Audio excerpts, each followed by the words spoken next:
इस पिस्टल के बारे में तुम्हारी है, हाँ करो या ना करो, कुछ तो बोलो। जी सर, ये पिस्टल मेरे पास ही थी। वैसे खाला, ये राजू है कहाँ? अरे पता नहीं, वो किसी नामालूम जगह पे छुपा हुआ है। पहले तो टेलीफोन भी कर देता था, अब तो 24 घंटे से कोई खबर भी नहीं थी। लेकिन जब आप मुझे लेकर हॉस्पिटल चले गए और एंड तक आप मेरे साथ रहे, फिर आप दहशतगर्दी करके हजारों लोगों की जानें कैसे ले सकते हैं? अगर मैं वाकई मुल्क दुश्मन होता और दहशतगर्दी करवाता तो फिर तुम क्या करते? फिर मैं आपको मार देता सर। एक हल तो है कि मैं मुल्क से बाहर चला जाऊं, लेकिन कैसे जाऊंगा? उनके लोगों ने एयरपोर्ट पे भी निगरानी रखी है। उनको बता देना कि आज तुम घर आ रहे हो। इतनी हैर से क्या देख रहे हो? मैं रिहा कर रहा हूं तुम्हें। सर आप इंसान नहीं, फरिश्ता।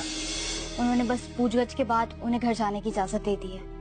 हाँ बेटा, फोन दे, मैं भी मुश्ताक को बता दूं जरा। बेटा मैं तो कहता हूँ तुम निकल जाओ, क्योंकि मुझ पर दबाव डालने के लिए तुमको अजियत देने के प्लान पर अमल हो सकता है। मुझे पता है, लेकिन मैंने भी चूड़ियां नहीं पहन रखी। उन लोगों को ऐसा करारा जवाब दूंगा कि वो हमारे सामने सर उठाने के काबिल नहीं रहेंगे। बेटा जज्बात से ना सोचो, अक्ल से सोचो। इसीलिए तो मैं कह रहा हूं, अपना पासपोर्ट मुझे दे दीजिए, टिकट करा देता हूं आपकी।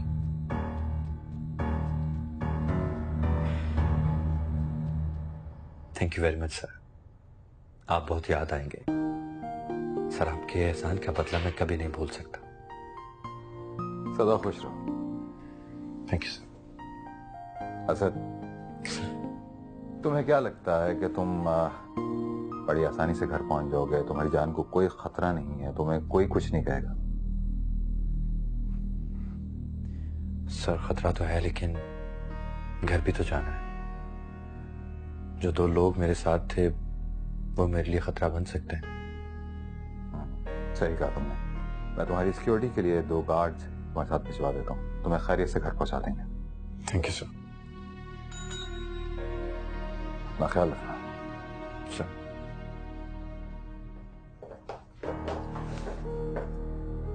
तुम लोग? जी, हम दोनों तुम्हें बाहिफाजत घर पहुंचा देंगे। सर ये दोनों लोग मेरे साथ शामिल थे। ये गुरु के खास आदमी है, जितना कसूरवार मैं हूं इतने ये हैं। ये गुरु के नहीं, सरकार के खास आदमी है। क्या? ये लोग भी मेरी तरह मुल्क दुश्मन लोगों के खिलाफ जिहाद कर रहे हैं। जाओ इनके साथ। सर कहीं ये दोनों? मुझ पे एतबार नहीं। ऑफ कोर्स है सर। तो फिर जाओ। ठीक है सर।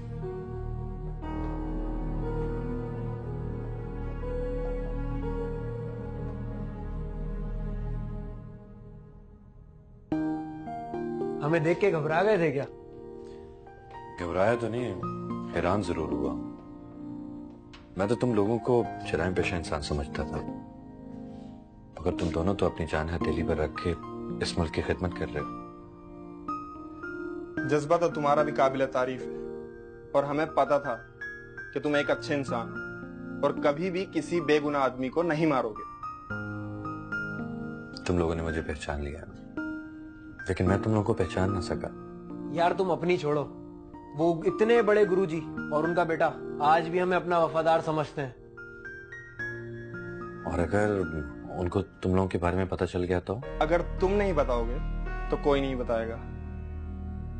मैं तो कभी नहीं बताऊंगा। खैर, उनको पता भी चल जाए तो क्या फर्क पड़ता है, हम वैसे भी गवर्नमेंट के मुलाजिम हैं, गिरफ्तार कर लेंगे उन्हें। एक बात पूछूं आप लोगों से? हाँ पूछो। मेरा भी दिल करता है कि मैं अपने वतन की दिफा के लिए काम करूं। तुम्हारी सोच अच्छी है, लेकिन इसका इख्तियार सिर्फ हमारे सर के पास है। काश इस ख्वाहिश का इजहार मैं उनके सामने कर पाता, लेकिन मैं ऐसा न कर सका। मैं डर रहा था कि कहीं वो मुझे डांट ना दें। उनकी नजर में तो मैं मुल्ज़िम ही था। मुलजिम थे, मुजरिम नहीं थे। और अगर मुजरिम होते तो हमारे साहब तुम्हें छोड़ते नहीं, बहुत बड़ी सजा देते। चलो तुम्हारी इस ख्वाहिश को हम पूरा किया देते हैं, तुम्हारा पैगाम हम सर तक पहुंचा देंगे, आगे तुम्हारा नसीब। Thank you.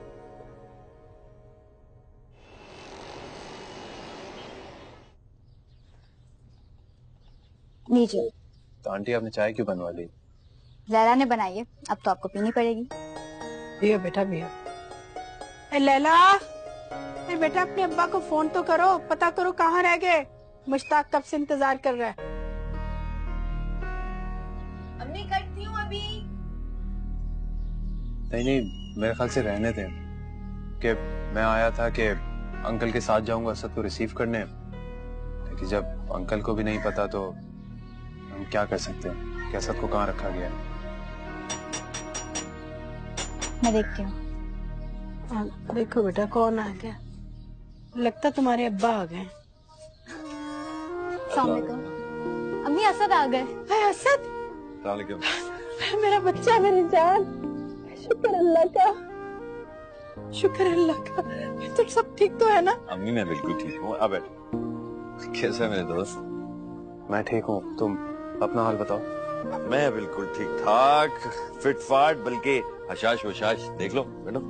लगता है जहाँ से आप आ रहे हैं आपकी बहुत खातिर मदाद हुई है। क्या मतलब? असद, अरे आप क्या हाल? कैसे हो तुम? मैं बिल्कुल ठीक ठाक। हीरा, सच बात यह है कि मुझे पूछगछ के लिए जहाँ हिरासत में रखा गया था वहाँ वाकई मुझे बहुत इज्जत मिली। सर राजू गायब है, या तो वो मुल्क से फरार हो गया या फिर। देखिए, जब कोर्ट ऑर्डर करेगी तो फिर हम कोई एक्शन लेंगे ना। आप इतनी क्यों परेशान हो रही हैं इतनी जल्दी?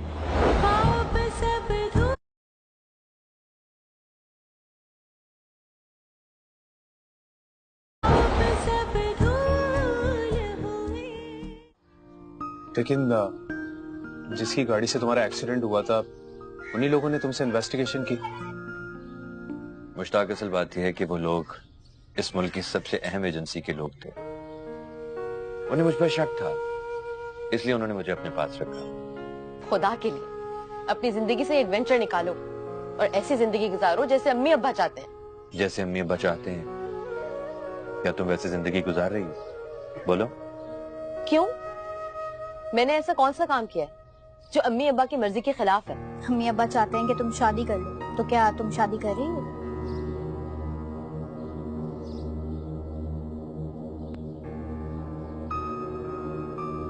लैला बेटा अब्बा को फोन करके बताओ कि असद आ गए।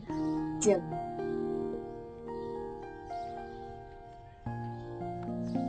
मैं आयशा बाजी को बताती हूँ कि असद आ गए। हाँ। तो आप बताओ क्या चल रहा है? सर आपको तो पता है कि राजू की हामिद साहब के बेटे के कत्ल केस में जमानत हो गई थी। और वो जमानत भी किसने कराई थी ये भी मैंने आपको बता दिया था। हाँ मैं जानता हूँ। कोर्ट ने वो जमानत कैंसिल कर दी है। इसलिए कि हामिद साहब ने कोर्ट को सब कुछ बता दिया है? नहीं सर, इसलिए जमानत कैंसिल नहीं हुई। तो फिर किस लिए जमानत कैंसिल हुई है? राजू जेल से निकलकर जिस गिरोह के लिए गैर कानूनी काम कर रहा था, स्मगलिंग केस में उसने अपने ही लोगों के साथ फ्रॉड किया और गायब हो गया। उसके खिलाफ फाइल बन चुकी है। इस महीने की 27 तारीख को अदालत ने राजू को तलब किया है। कोर्ट ने नोटिस भी भेज दिया है। तो इसमें अब हमने क्या करना है? सर राजू गायब है, या तो वो मुल्क से फरार हो गया या फिर। देखिए, जब कोर्ट ऑर्डर करेगी तो फिर हम कोई एक्शन लेंगे ना। आप इतनी क्यों परेशान हो रही हैं इतनी जल्दी? सर बात यह है कि राजू जिन लोगों के साथ काम कर रहा था, हुकूमत उनके गिर्द घेरा तंग कर रही है। सर मैं आपको फाइल भेजती हूँ, आप उसे पढ़ें। आपको अंदाजा हो जाएगा कि जल्द ही ऊपर से ऑर्डर आने वाला है। बेहतर यही है कि हम राजू को पहले से गिरफ्तार करके अपनी कस्टडी में रख लें। देखिए, मुझे इसके लिए ऊपर बात करनी होगी। मैं बात करता हूँ, अभी आप जा सकती हैं। ठीक है सर।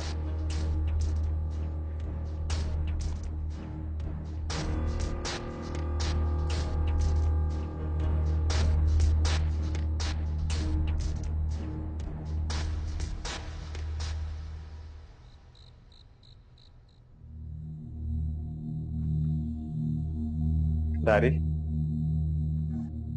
इंतहाई खामोशी से आपने बाहर जाना है। यार मैं सब समझता हूँ। आपने खबर किसी मीडिया वाले से तो शेयर नहीं की? तुम क्यों ऐसी बात करते हो? मैं इस वक्त सख्त टेंशन में हूँ। आप नाराज क्यों हो रहे हैं? देखो बेटा, प्रेस तो क्या, मैंने किसी पार्टी के रहनुमा को भी ये नहीं बताया कि मुल्क से मैं बाहर जा रहा हूँ। पार्टी रहनुमाओं, मीडिया वालों और प्रेस वालों सबको मैं सवाल दूंगा। बस इस वक्त आप किसी एजेंसी वालों के हाथ नहीं चढ़ने चाहिए। ठीक है, एक काम करो, तुम सामान गाड़ी में लो, जाओ। जी, मेरे कॉल।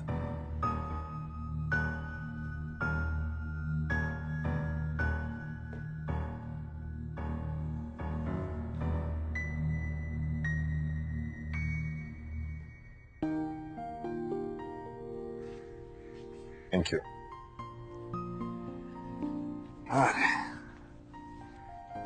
असद, जम्मी, जरा बैठो, मुझे तुमसे बात करनी है जरूरी। जी।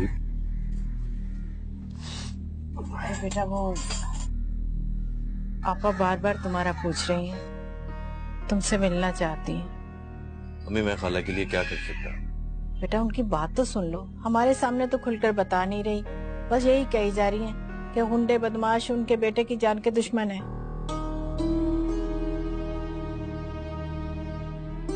असद, आंटी ठीक कह रही हैं। माजी में आपके उनसे जो भी इख्तलाफात थे उन सबको भूल जाइए और जितनी हो सके उनकी मदद कीजिए। बेटा वो बहुत शिद्दत से तुम्हारा इंतजार कर रहे हैं। आपने अब्बा से बात की? ऐसा ना हो कि वो नाराज हो जाए। नहीं, अब वो नाराज नहीं होंगे। उस दिन खाला जान की हालत देख के वो भी बहुत परेशान हो गए थे। आप बस जाएं, उनसे मिल लीजिए। ठीक।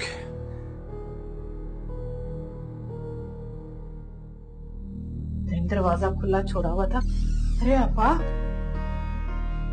ये क्या करती हैं आप? बाहर दरवाजा खुला हुआ था, अरे बंद करना चाहिए था ना, रात का टाइम है। हाँ, वो जिसके लिए दरवाजा खुला छोड़ा हुआ है आ ही नहीं रहा वो। अच्छा, आप असद से मिलना चाह रही थी ना? देखे, मैं साथ लेकर आई हूँ उसे। कौन? अरे ये तो खड़ा हुआ। हाँ, वालेकुम अस्सलाम। आज मेरे पास, आज मेरे पास आके बैठ, आज मेरे पास। अच्छा, बहुत बुरी हूँ, मेरा राजू भी बहुत बुरा, बहुत तंग किया हमने तुम्हें, बहुत सताया, माफ कर दो, माफ कर दो। ना ना आपा, ना ऐसे ना रोए, मासी को भूल जाएं। आप असद से अपनी बात करें। हाँ हाँ। खाला, अम्मी ने मुझे राजू के बारे में सब बता दिया है। अब मुझे ये बताएं कि राजू का आखिरी बार फोन कब आया था? 2 दिन पहले आया था उसका फोन। पहले तो रोज खैरियत बता देता था, अब करता ही नहीं मुझे फोन, करता ही नहीं।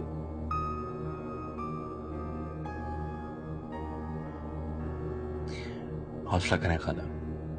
पता क्या, वो ना ओंडे बदमाश मेरे बच्चे की जान के पीछे लग गए, बिल्कुल धमकी दे के गए थे। यहाँ भी आए थे, कह रहे थे मार देंगे राजू को अगर नहीं मिला तो। वो बेटा, मैं तो इन्हें कह रही हूँ कि पुलिस को इतला कर देते। मैं भी यही चाहती हूँ, पर राजू मुझे सख्ती से मना करके गया, मैं क्या करूँ? खाला जान, राजू आपसे कुछ भी कहे, लेकिन आपको पुलिस को बताना होगा, क्योंकि आप जितनी देर करेंगी राजू की जान को उतना ही खतरा है। कि हम जाग रहे थे, बाकी सो रहे थे। सर, अब क्या करना है? उसका बेटा यहाँ है या वो भी चला गया? नहीं, वो मौजूद है सर।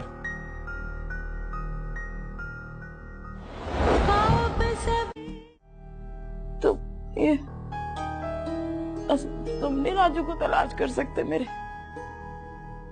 करूंगा खाला, मैं भी तलाश करूंगा, लेकिन पुलिस का तलाश करने का तरीका अलग होता है। आपा, असद बिल्कुल सही कह रहा है। आप ना फौरन इसके साथ पुलिस स्टेशन चले जाना। ठीक है, अभी चले? सुबह का इंतजार करें खाला, सुबह चलेंगे। सुबह? अभी अभी क्यों नहीं? अरे आपा, सुबह ले जाएगा ना आपको, हैं? सुबह ले जाएगा साथ। चले। ठीक, सुबह ले जाएगा। मिल तो जाएगा ना राजू में।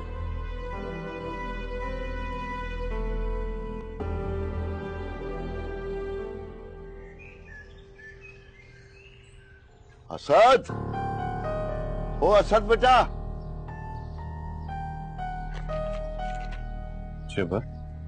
अबे ये दे, अखबार दे, खबर पढ़ रहा। कैसी खबर? गुरुजी बगैर पूछे बताए मुल्क से बाहर चले गए। एग्जिट कंट्रोल लिस्ट में नाम आने से पहले ही निकल गए। हुकूमत ने उनके खिलाफ घेरा तंग कर दिया था, इसलिए उसने मुनासिब समझा कि मुल्क से भागा जाए। अब देखो ना, इंसान कितना बेवकूफ है। अरे हुकूमत की पकड़ से डरता है, ये क्या पकड़ है भला? पकड़ तो वो होगी जो रोजे महशर अल्लाह ताला की तरफ से होगी। आप ठीक कह रहे हैं अंकल, लेकिन अभी उनका बेटा भी तो यही है। क्या पता हिरा, वो भी छुप के निकल गया हो। असद जी बेटा, अब उन लोगों से दूर रहना, समझ गए ना? एक बार जो गलती हुई बेटा, उसको भूल जाओ सब। अंकल बिल्कुल ठीक कह रहे हैं सर। अरे बेटा, कोई छोटी मोटी नौकरी ढूंढ लो और इज्जत से अपनी जिंदगी गुजारो बेटा। अब्बा नौकरी ढूंढ तो रहा हूँ, यहाँ का आपको पता ही है, गरीब के बेटे के लिए हर दरवाजा बंद ही होता है। यहाँ या तो पर्ची चलती है या रिश्वत। अरे बेटा, जब तक इंसानों से उम्मीदें रखोगे ना, तो पर्ची और रिश्वत ही चलेगी। जब अल्लाह से रुजू करोगे ना, तो देखो कैसी रहमतें बरसती हैं। फिर अल्लाह से दिल से रुजू करो बेटा। मैं हर रोज दुआ तो करता हूँ अल्लाह से। अरे ऐसे नहीं बेटा, नमाज पढ़ के दुआ करो और फिर नमाज की पाबंदी भी करो। बस अल्लाह पाक हम सबको नमाज पढ़ने की तौफीक अता करे। आमीन। मैंने आला हुकाम से कितनी बार कहा, लिख के भी दिया कि किसी ना किसी तरह इस शख्स का नाम ईसीएल में डाला जाए, लेकिन सर मुल्क के चाहने वालों से ज्यादा गुरुजी के चाहने वाले ताकतवर हैं। अब सारा मलबा हम पे डाल दिया जाएगा कि हम सो रहे थे। अगर ईसीएल में नाम नहीं था तब भी इसे रोकना चाहिए था। आप बिल्कुल ठीक कह रहे हैं सर। अब जितनी मर्जी ईमानदारी से काम कर, लेकिन सारी उंगलियां हमारी तरफ उठेंगी। सर कहा तो जाता है कि ईमानदारी से काम करें, लेकिन जो ईमानदारी से काम करता है उसी को सजा दी जाती है। सर आज सुबह डायरेक्टर साहब ने मुझे झाड़ पिलाई है कि अगर गुरु के खिलाफ इतने ही सबूत थे हमारे पास, तो ये शख्स कैसे बाहर गया। अब मैं क्या बोलूं कि हम जाग रहे थे बाकी सो रहे थे। सर अब क्या करना है? उसका बेटा यहाँ है या वो भी चला गया? नहीं, वो मौजूद है सर।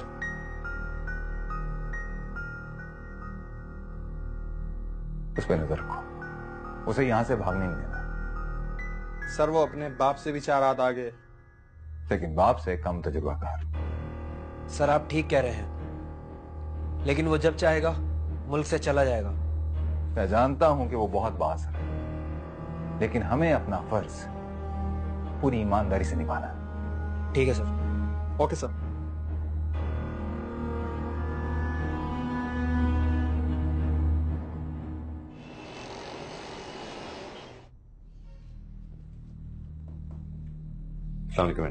वालेकुम अस्सलाम।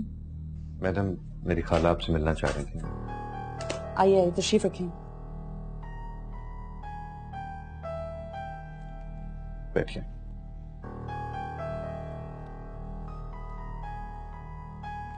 कैसी हैं आप? देखिए, आप रोए नहीं, अपना मसला बयान करें। मेरा बेटा बड़ी मुश्किल में, पुलिस साहब उन्हें बदमाश उसकी जान पीछे पड़े हैं, उसको मारना चाहते। गुंडे बदमाश उसको क्यों जान से मारना चाहते हैं? मैं क्या बताऊं आपको, वो ना मेरा बेटा बिल्कुल बेकसूर है, कुछ भी नहीं किया उसने। हम गए उसके पीछे पड़े हुए, कहते मार देंगे, धोखा किया उसने हमसे। हर माँ के लिए उसका बच्चा बेकसूर ही होता है, चाहे वो कातिल हो, लुटेरा हो या बदमाश। आपको मेरे राजू के बारे में पता है? बहुत कुछ पता है और बहुत सा पता करना है। मैम, खाला की तबीयत ठीक नहीं है, न खाती हैं न सोती हैं। इनको हर आहट पे ये लगता है कि इनका बेटा आ गया है। औलाद के लिए माँ की यही हालत होती है। मुझे इनके दुख का एहसास है। प्लीज मैम, आप खाला के लिए कुछ कीजिए। तुम इन्हें मेरे पास ना भी लाते तो मैं कुछ करती। राजू का केस मेरे पास है, तुम इन्हें यहां तक ले आए हो, अब तुम्हारा काम खत्म, तुम जाओ। लेकिन मैडम, ये यहाँ अकेली? हाँ, ये मेरे पास ही रहेंगी। मैडम, मैंने कहा ना तुम जाओ, मैंने खुद घर पहुंचा दूंगी।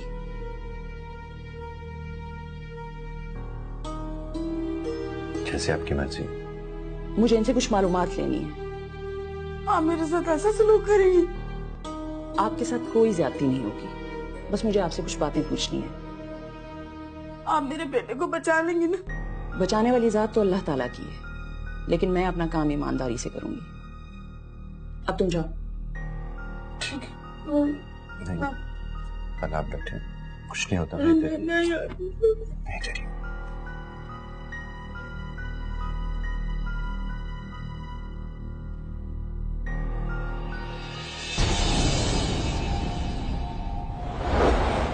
हमने कबूला नहीं सर, उन लोगों ने हम दोनों को बहुत मारा सर। सर, करंट भी लगाया सर। सर, लेकिन हम दोनों मान के नहीं दिए सर। असद कहाँ है? वो अरे मैं पूछ रही हूँ, वहाँ क्यों गए थे आप? समोसे देने गया था। समोसे देने गए थे? अरे समोसे तो मुश्ताक दुकान से आके भी ले जा सकता था, आप उसके घर क्यों गए? वो लड़की वाले मुश्ताक को देखने के लिए आए।